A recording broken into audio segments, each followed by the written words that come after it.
because 100 years ago, blues was known as the devil's music. It was kind of the flip side of the coin of gospel music. And is anybody here familiar with the old bluesman Robert Johnson? Oh, yeah. One of the hugest influences on rock and roll and modern music. The Robert Johnson legend has it that the reason that he was so good at playing guitar is that he went down to the crossroads and sold his soul to the devil in exchange for his guitar ability. So we all know that's really a tale about the sacrifices that you've got to make when you want to be really committed to something in life. You know, whether it's music or your profession or your hobbies, your religion, whatever. When you're really committed, you gotta sell something. You gotta give something. You gotta sacrifice something for it. You know, and that's what that story is talking about. But before I go further into blues, I'll talk a little bit about my history, how I came into blues, and hopefully what qualifies me to speak about blues. When I was a teenager, I fell in love with guitar playing, and at that time it was rock music. Being a teenager, wanted to do loud electric guitar stuff, and so I started playing the rock and roll of that era, and I started playing in clubs and so forth when I was about 16 years old. But shortly after that, at the end of the 90s, the bottom fell out of the rock and roll kind of market, and I was thinking, what do I do with this guitar skill that I've got? And I went to see a blues guitar player named Chris Duarte that just changed my life. And I was like, wow, I've got the skills to do that. And that's such cool music. It's very similar to the rock I was playing, but it's got a different slant on it. So that was my door into the blues. After that, I formed a blues band in my early 20s called Blind Dog Smokin' that toured across the United States and the world for 12 years. Eventually, it was Blind Dog Smokin' was nominated for a Grammy. That was a few years after I left, so I never got nominated for the Grammy. But those guys went on to some big successes. And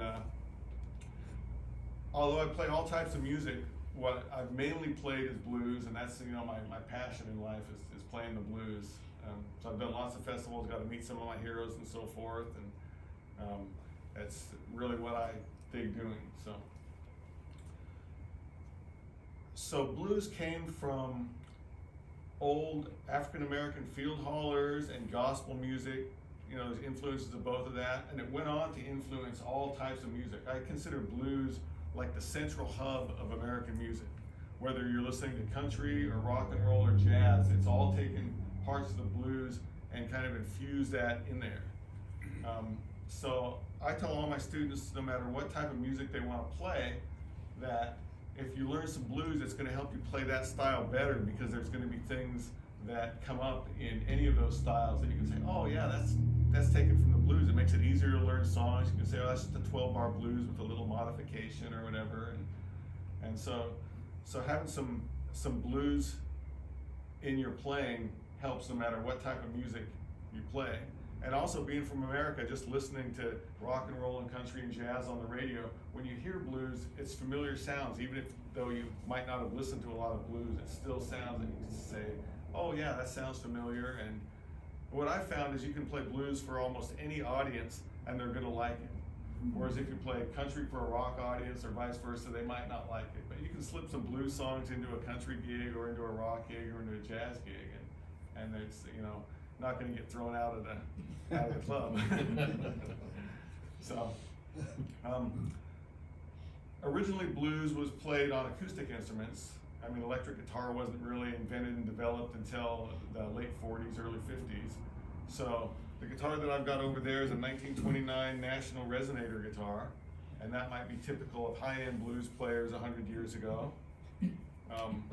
But let me give you a little demonstration real quick, because a lot of blues was played by poorer people in the South. If you're a poor person in the South at the 100 years ago, and you want to play blues, you might not be able to afford a guitar like this. You might not be able to afford a guitar at all. Maybe it's just harmonica, but you still want to play some blues stuff. So what you would do, instead of having a guitar, is you would take a wire and string it on the side of your house or on a board, tighten it up with 2 screws as tight as you can, and it's still not going to be that tight. But then you stick a bottle or a brick under it, slide it to one side so the wire goes up there, down there, and the farther you slide it, the tighter it gets. And pretty soon you have one tight wire. Okay, so what can you do with one tight wire? Well, if I play this and pretend I don't have any frets, I get a top of a beer bottle or something, I can slide it up and get different sounds. So I can take one wire,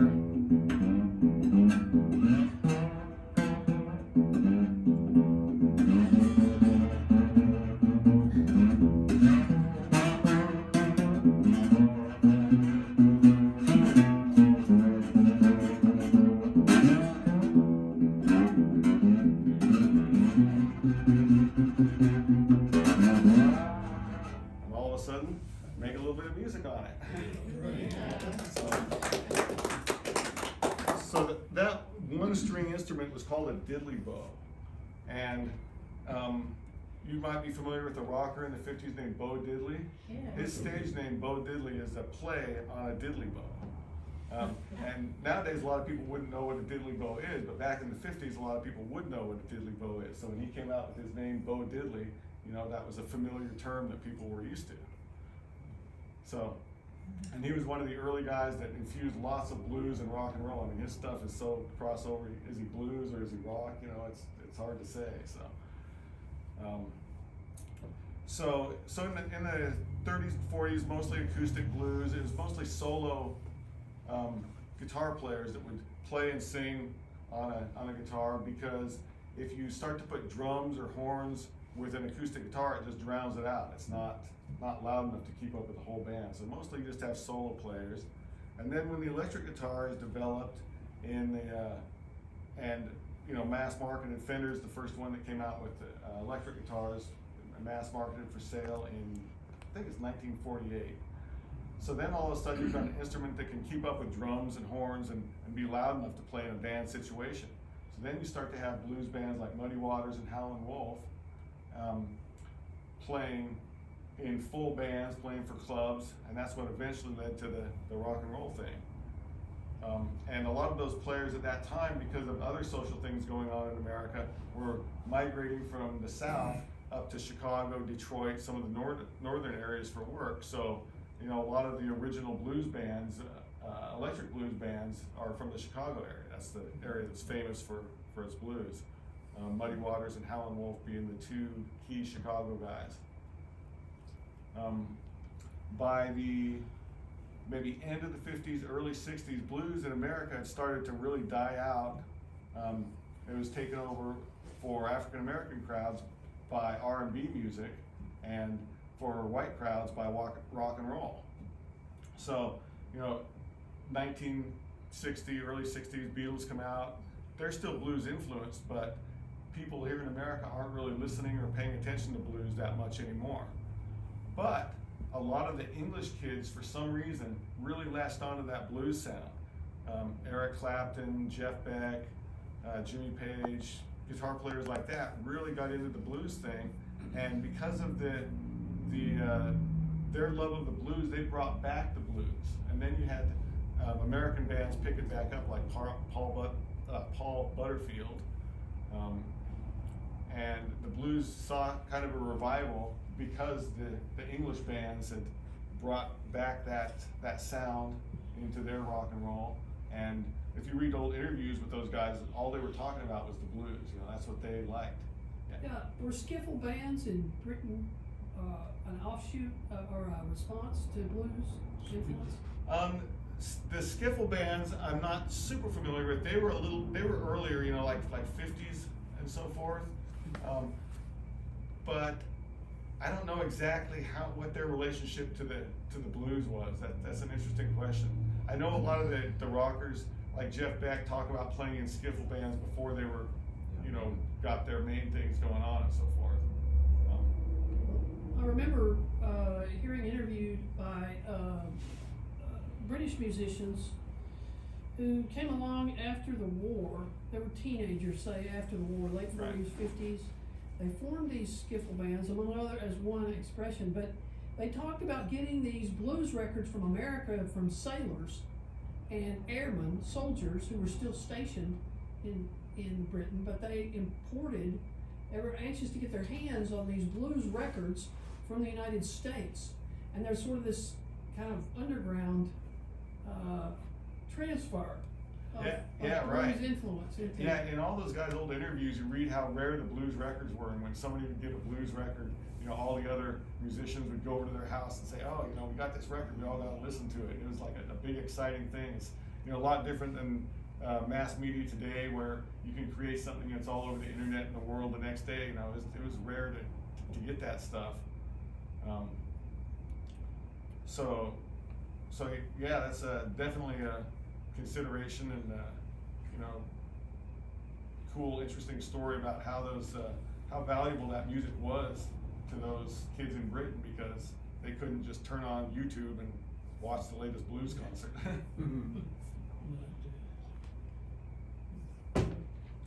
So then, you know, blues received its revival from that. It started dying down again, you know, by the 80s. You didn't have too much blues music that was popular. It was, you know, kind of 1% of the national market. But there were a couple things that helped it out. In the mid-80s, a guitar player named Stevie Ray Vaughan came out, and all of a sudden, he by himself put blues back on the market.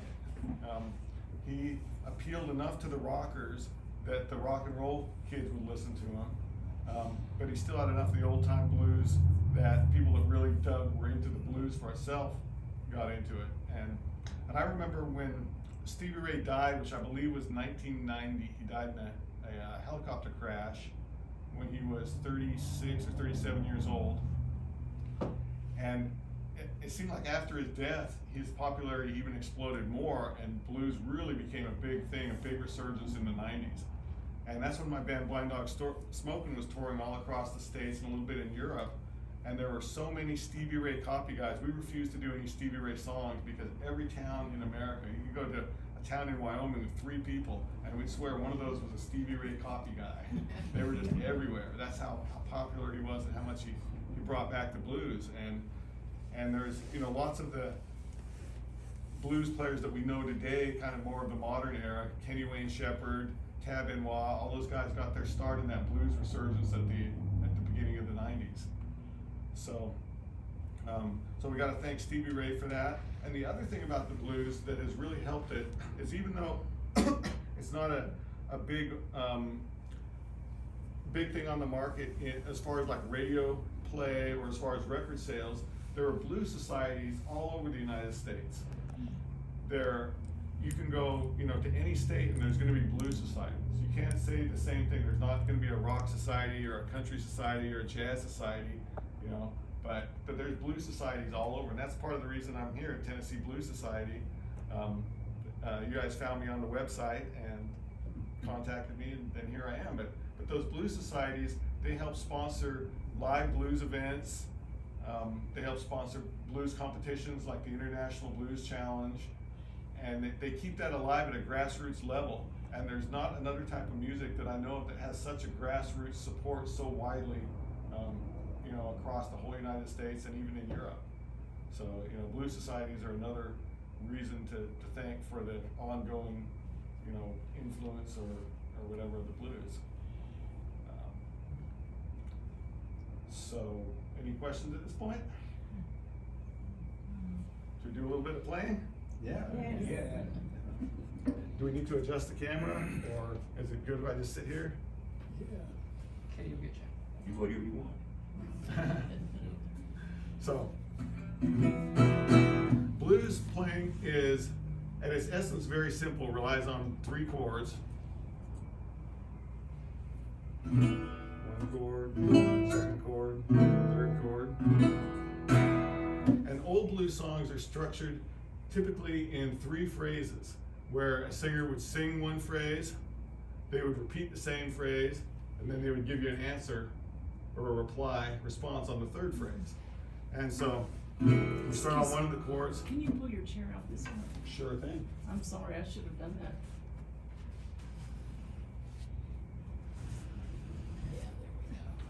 Is that good? Everyone can see and hear now? So I'm not a singer at all. I'm just a player, so I'll just talk through some lyrics and make up a fake blues song here. So I might start on one of the chords and say, you know, I woke up this morning, you know, trouble's looking my way. Then I play the next chord, woke up this morning, trouble's looking my way.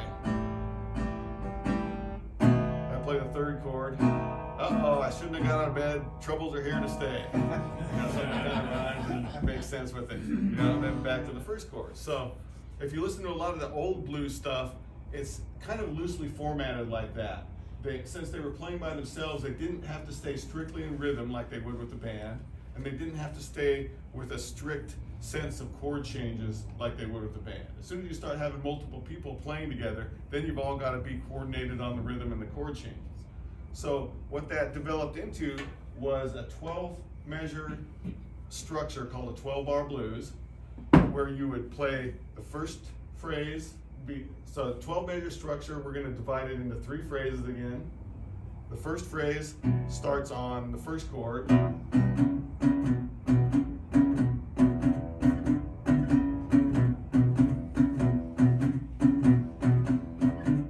second phrase, we go to the next chord. Back to the first chord just for some little bit of break of action. The last phrase, the answer phrase, go to the third chord, and then kind of a turnaround that leads back to the beginning of the structure again. And you can just repeat that structure as many times as you need for how many verses you have. And the cool thing about that is you can take that and make lots of different songs out of it. So I was just doing a typical kind of blues shuffle. I could do a really slow feel with it.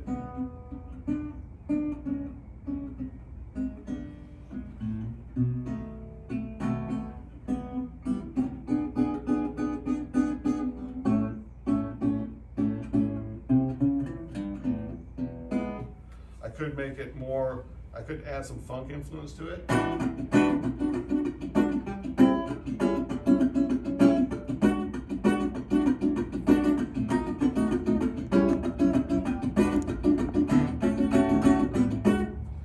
It's all the same song, just with different feels. I could put specific riffs to it.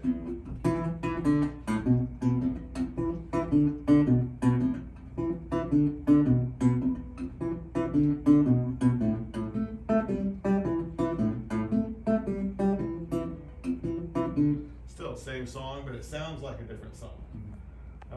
So the strength of that, and another thing that keeps the blues going is open blues jams. Because once you get something where everybody kind of knows the same song, you can get players that from all different styles and all different levels, people that are just starting off, people that have played for 30, 40, 50 years, they can all come together with that simple structure and have fun playing together. Whereas if you're doing maybe a rock song that's laid out in specific patterns, everybody has to know that song, or a jazz song that's more complicated, you got maybe have players that have played for quite a while before they can get all the complexities of it. But with blues songs, since they're almost all the same, there are blues jams everywhere. You don't have rock jams everywhere, you don't have country jams everywhere, because you have to know specific songs. There are some jazz jams, but again, it's players that have usually been playing for quite a while. It's not somebody that's just picked up the instrument a couple months ago. So that's another thing that really helps keep the blues alive and flowing, is the fact that there's blues jams. Up in the Nashville area, you can go to a blues jam any night of the week, and sometimes several. In fact, when we get back, on the way back, we're gonna stop at Murfreesboro and go to a jam, and then we're gonna head back up to Nashville and go to another later jam, just so we have some fun playing. And jams are a great place to socialize and meet other people that have interest in blues, and it's a great way for me to pick up work. I meet all the other people that are either going to hire me or I'm going to hire them or whatever. So that's another thing that keeps the blues alive, is the fact that its simplicity allows musicians of all levels and styles to communicate and have fun doing it. So, any questions Is about that a metal guitar? This is a metal guitar, yeah. This is a resonator guitar. They made resonators guitars that were wood and then had a metal resonator, and they also made them completely out of metal. And this is from 1929. It's the oldest guitar that I own.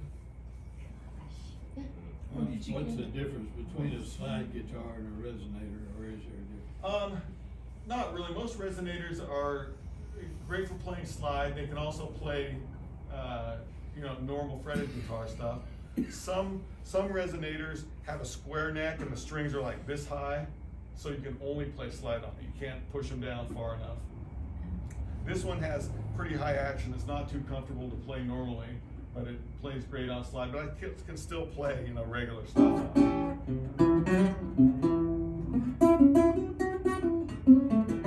But I'm pressing really hard to play compared to like an electric guitar. And how about the dobro? Dobro is just a brand of a resonator. National is another brand of a resonator.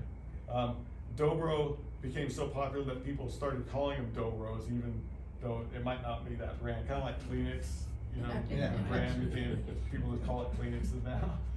Okay. So, Good deal. One of the guys I know and follow is Rob Hicks. You know, Rob plays a dobro. He calls it a dobro. He's more bluegrass than he is. right, yeah, it's used a lot in bluegrass Although too.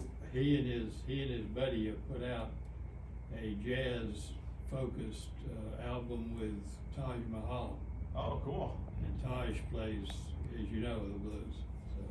So Yeah, I got a funny interesting combination. I got a funny Taj Mahal story. I was playing a blues festival in Pinedale, Wyoming, with Taj Mahal. He was the headliner on the festival, and my band Blind Dog Smoking was one of the openers of the festival. And we were also providing the back line of amplifiers for the festival.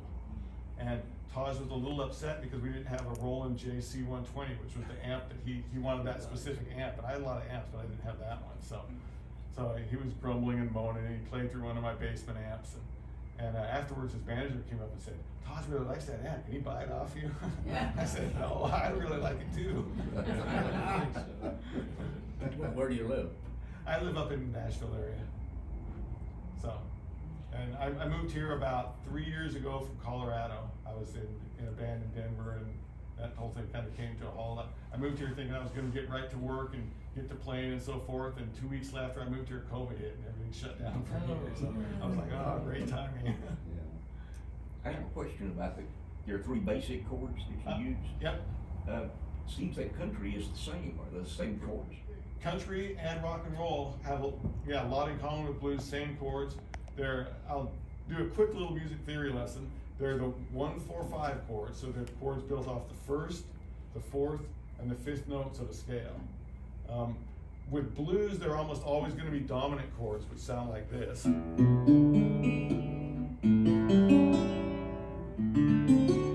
With country, they could be dominant chords, but they could also be straight major chords, which would sound more like that. So, but yes, like I said, there's lots of crossover. You can take a blues song and just put a little bit different rhythm to it, and all of a sudden you got a country song, or vice versa. I took lessons for a few months. Not any good, but I took lessons anyway. Uh-huh. And it was basically three chords also in the lessons that I took, just different configurations. Yeah, 3 chords is, you can say a lot with 3 chords. You know, there's Okay. many country, rock, and blues songs that are all 3 chords. It's the same 3 chords, the first, the fourth, and the fifth chords out of the scale. All right, thank you. Yeah. That sounds awfully good. Do they make metal guitars? They'd probably be cheaper to make. Yeah, they still make them. Yep, yeah. There's a lot of companies that make resonator guitars. And most modern ones would have a pickup. Like this one, there's no way to plug it in, so I'd have to mic it. It gets a little hard to get the right amount of volume to play with the band. But I own a recording studio, and this is great for whenever I need like a really old-time bluesy sound. I mean, this is the guitar to go to. Just, you know, once you get it on record, you can put it as loud or quiet as you need in relation to the band. Do you have CDs? I do, but I don't have any with me. I forgot to bring some. The CDs that I've got, I've only got one CD out, and it's more of like an acoustic. It's got a little bit of bluesy stuff, but it's got gypsy jazz stuff, which I don't know if you're familiar with Django Reinhardt. He was a jazz player in Europe in the 30s and 40s, and he mixed traditional gypsy music with jazz music, and that's kind of what my CD is about for the most part. There's a couple bluesy tunes and a couple classical songs on it. Can you talk a little bit about maybe some of the history of jazz, you know, the roots of jazz, I guess in New Orleans? There's a black you know, it's integrated with what was going on then. Right. And you've touched on that already a little bit, but I just So- wondered maybe you could spend a little more time. So, yeah, a lot of times, let me get out the other guitar and I'll play you some comparisons between jazzy stuff and bluesy stuff.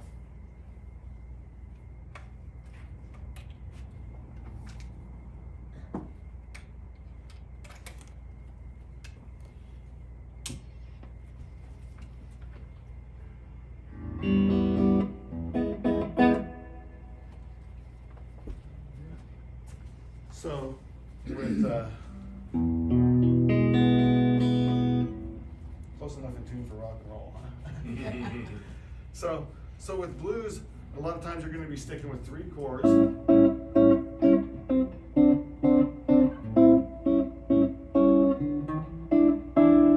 they're gonna be chords that are a little more sophisticated than straight major chords. They're dominant 7 chords. With jazz, one of the first things that happens is the chords get a little more sophisticated. So instead of a chord like that, I might play still the same. I can substitute it in, it still works.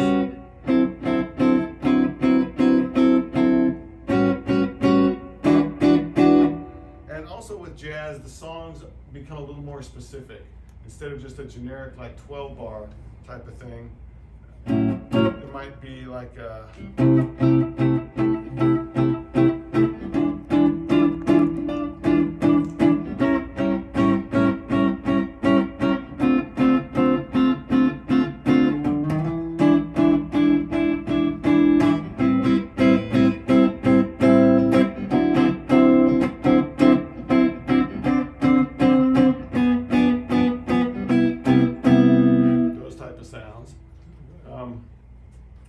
and jazz, as far as the roots and the history of it, you know, New Orleans obviously a big central area where jazz was developed. Jazz was, I think, had more like early influences from ragtime and maybe from Dixieland. You've got more horns involved in it. It's more of an ensemble type of music, whereas blues was originally, you know, acoustic guitar solo guys was more of its roots. So jazz from the beginning was a little more organized. Like I said, the blues guys, being a solo guy, you can just play freely. You don't have to follow a structure because you're not playing with anybody. Whereas jazz from the beginning to me seems like it's been played within groups. So you have to definitely follow a structure. Everybody has to follow the same plan, so to speak, so that it sounds organized together. Jazz, these days jazz has become a lot more instrumental. There was a thing that happened with jazz in the World War II era. I don't think directly related to World War II, but there was a musician strike from like 43 to 46. And if you look at jazz before that, jazz is popular music, it's got vocals, and it's slow enough that you can dance to it.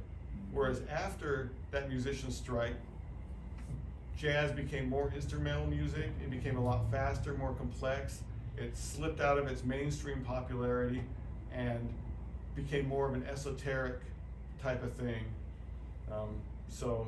And the interesting thing is we don't really hear the progression smoothly. It almost transitions abruptly because there's that musician strike where there's no recordings almost that happened for about 3 years. You got jazz before it, popular vocals, jazz after it, instrumental, not as popular, a lot faster, a lot more, you know, out there chord changes and so forth. So that's one interesting part of jazz history, is that transition between swing and bebop era. So I don't know if that answers your question, but hopefully that gives you a little bit of information. Yeah. When I was in school, which school? When I was in my teens, one of my favorite musicians was Dwayne A. Oh yeah. Did he get into blues some? Well, if you listen to a lot of his stuff, there's a heavy blues influence. You know, he's not going to be playing traditional blues stuff, but he's one of the first, you know, kind of electric guitar heroes that comes out and plays some instrumental stuff. And I remember my uncle played electric guitar, and he played a lot of Dwayne Eddy stuff, and you know, so that's some of the earliest sounds that I remember hearing. I think he called it silky sipping strings or something like that was his style. Twang. Yeah, maybe, huh, yeah. But he referred it to being sexy. But- So I automatically liked it. Yeah, all that fifties rock and roll stuff is heavily blues influence, you know? Yeah. Other questions? We typically have a talk back after Okay. the service, that way you can just have one-on-one, kinda like we're doing now. Cool, cool. And we might bring, I've got my son here. His name's Colorado. We might bring him up to do a quick playing demonstration. And we can see how blues players play together. And we've also got the president of the Tennessee Blues Society, Kimberly Kagi here. And she just started playing bass a couple months ago, so we might bring her up to play a song and see how someone that has just started playing can, still communicate with a blues musician that's been playing for, decades. Let's do it, let's do it. Let's So- do. Oh, yeah? Yep. So take a little We've break, got- then come back and do that? Yes, Yeah. let's go ahead and do some of that.